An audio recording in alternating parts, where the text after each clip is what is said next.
Why games with cold weapons much more popular than ones with small arms, and how realistic are these weapons? Over the past 25 years, the vast majority of computer games uses a virtual pistol as a weapon. There is a dispute among gamers about it. We see it when developers draw with their latest graphics engines. It appears on screens over and over again, when the world media often incite into armed conflicts. But if you look at the popularity of the gun, it's not a surprise. Its activation is relatively easy, by clicking on the buttons of the game controller, keyboard or mouse. It's hard to think of a better tool for players to hit different objects in the 3D world, regardless of the distance to the target. This obvious efficiency is a main trump card of the virtual pistol for 2 decades now. On the other hand, the sword as a virtual weapon had to go a radically different way. With the gun they are almost the same age, but you can meet it only in fantasy RPGs. Today's sword-ready games appear from time to time, but usually these weapons are given on a secondary role, less often an additional role. Greetings, this is New Soldier. Today we will talk about cold weapons in video games, how realistic their use is, and in which games you can see the most unimaginable models that are unlikely to be realized, unless there is a craftsman who decides to create a collection of unusual weapons. So, let's start.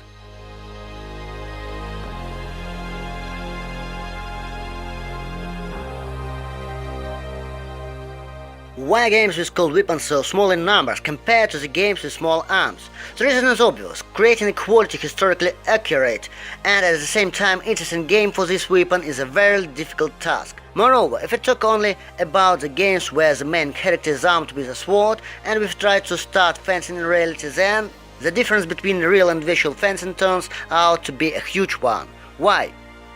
If you put yourself in the place of developers, everything quickly gets quite clear. Unlike the FPS, where the controls are fairly accurate in their targeting and firing process, it can be very difficult to achieve the same results when transferring the movement of a hand armed with a sword. Even motion controllers are unable to transmit things like the point of two swords contact when they hit each other.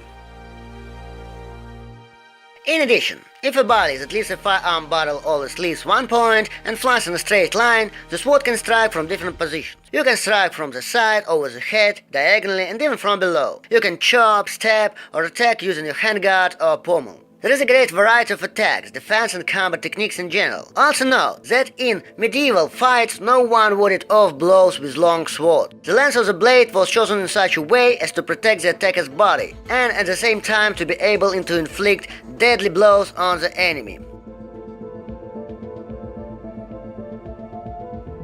The realization of all these complex mechanics in digital form would require years of prior practicing. However, it would be a mistake to say that all games should be simplified to a level where style will prevail over content, as has happened with many popular titles. There are ways to make fights on virtual swords spectacular and exciting, while maintaining their realism and credibility. Moreover, today more and more developers are beginning to apply these methods in practice.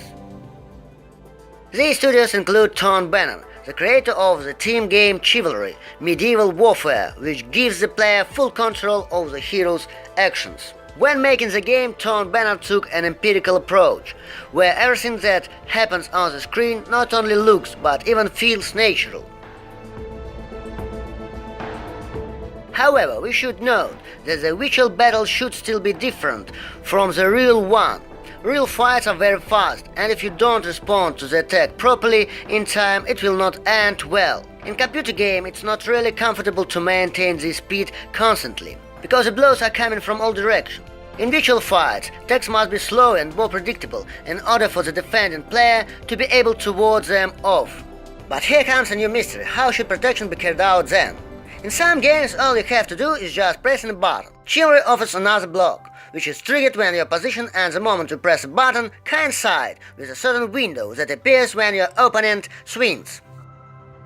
Although Chivalry is a good example of a hand-to-hand fighting system, it is still not perfect. There is a wide range of weapons in the game, but all these blades and axes are used almost equally.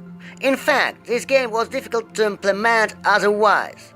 Chivalry is about the Middle Ages, so it was possible to provide the combat mechanics with some authenticity.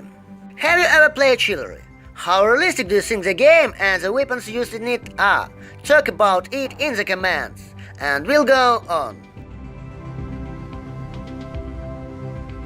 It should be noted that this is a game with one of the best fencing fighting systems, which however has almost no connection with reality. It's about Jedi Knight 2, with a multiplayer that has become proverbial. Michael Chen was so impressed with Jedi Knight 2's duo mode that he created Blade Symphony by bringing together a like-minded team from puny human games. It was a game that received an incredible fighting system from Jedi Knight 2 and took it to a new world where sword fighters could fight each other. We've never really stuffed our heads with a realistic display of what is happening on the screen. The main thing was to recreate a sense of internal consistency, where pressing the key combination left plus attack leads the character to strike from the right hand to the left, explains Chen.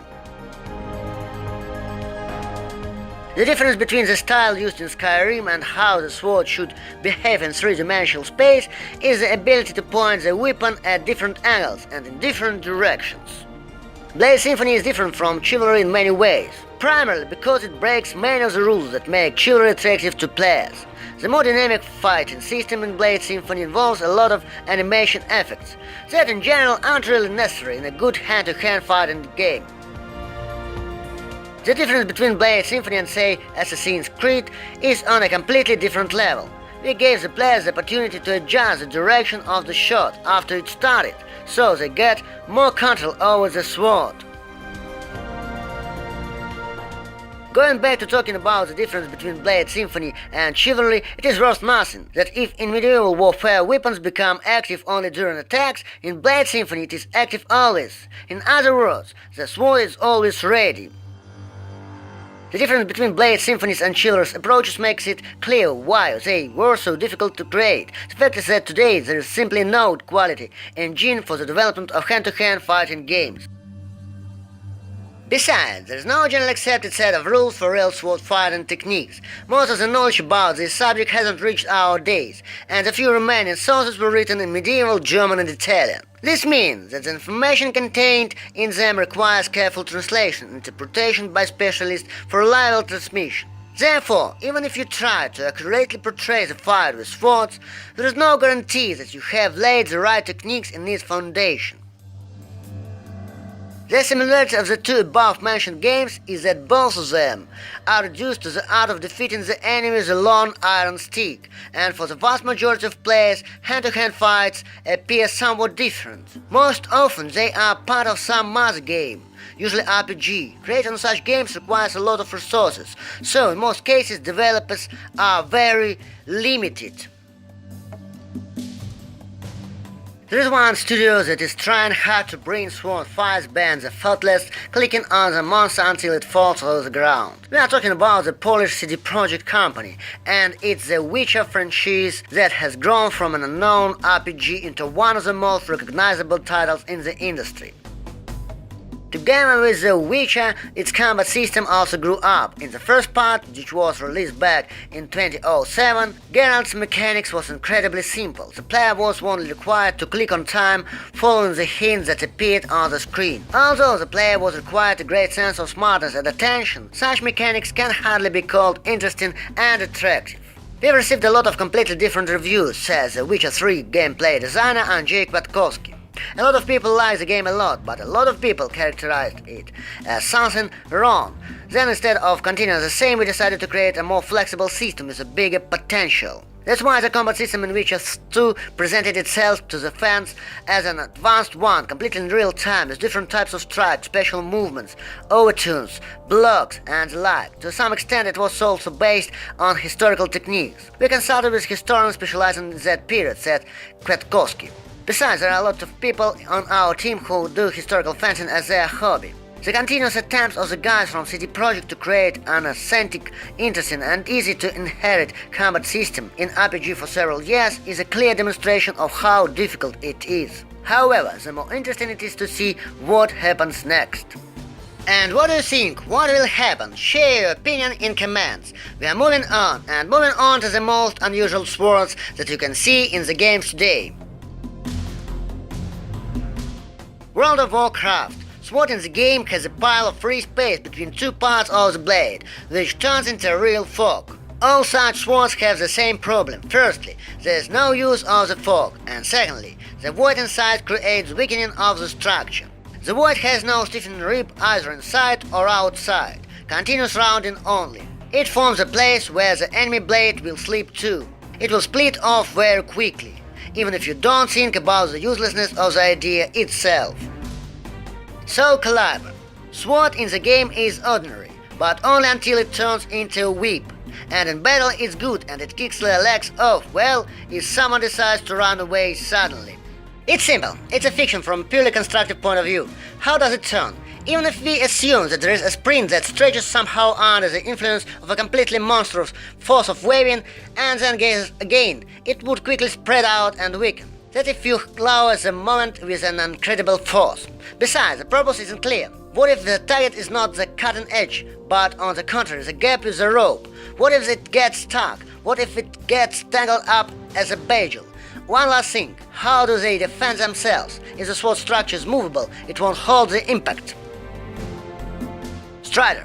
Strider hero's weapon is something not very clear, but it's a steel sword. Obviously, it's not easy to use. He may hurt himself, his arm or leg, with any swing. His fingers aren't protected, and they're always marked, even when they're protected. The weight of the blade can technically be held that way, but the movements will be very slow because of the weight. Most importantly, this weapon makes no sense. In fact, using it, he shortens his weapon by arm length, from elbow to hand, so the useful area of the sword is half that of the actual one. What for? Theoretically, it can be used as a normal sword, but in any animation, the size of the sword and consequently its weight exceeds reasonable limits. It will be beyond the power of an ordinary man. Plus, it doesn't have a handguard and a pommel, which means it'll roll hardly when hitting. This in turn means that it will be extremely difficult to swing again after the hit. The hand will be sprained. To put it simply, if you dodge a single blow with such a rail, you will have time to come up and scratch the hero with a penknife. You don't agree, folks? Comment on this below, and we'll go on.